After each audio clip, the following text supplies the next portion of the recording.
Hey guys, this is g4t and this is my other prediction for 2012. I want to focus on something that happened in the Bible, and this is a story that's left out. I have never heard it spoken of. So everybody is familiar with the story of Moses and all that happened after Moses arrived, and they're also familiar with a story that happened a little bit before then, which is the story of Joseph and him ending up in Egypt. Well, basically, people stop talking about and they skip from Joseph arriving in Egypt and reuniting with his family to Moses, and they skip a very important part of the Bible, probably the most relevant one today. Most people focus on the book of Revelation, but that part I think is even more relevant.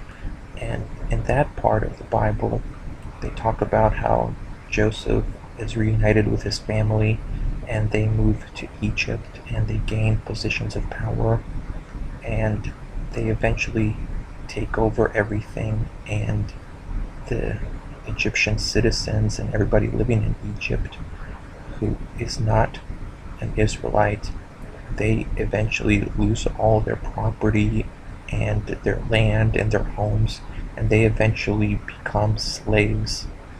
So after a while of this, they rebel and they end up enslaving the Israelites, and then that's where the story of Moses picks up.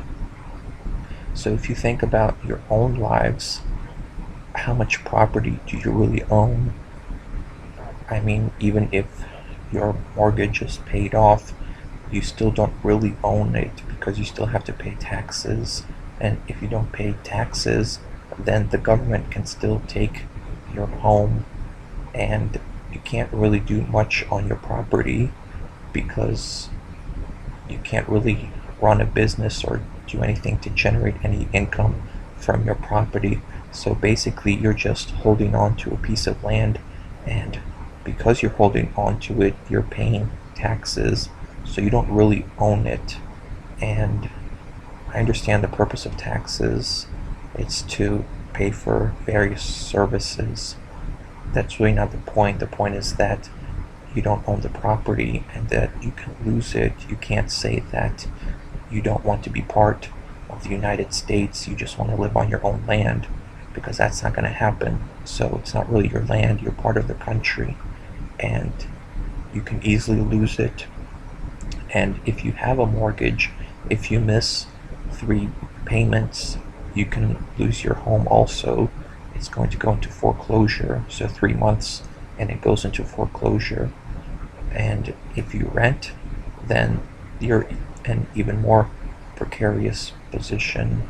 So if you think about how our lives mirror that part of the Bible where we don't own anything, then you'll see the similarities and you can see what occurred then and what could occur now.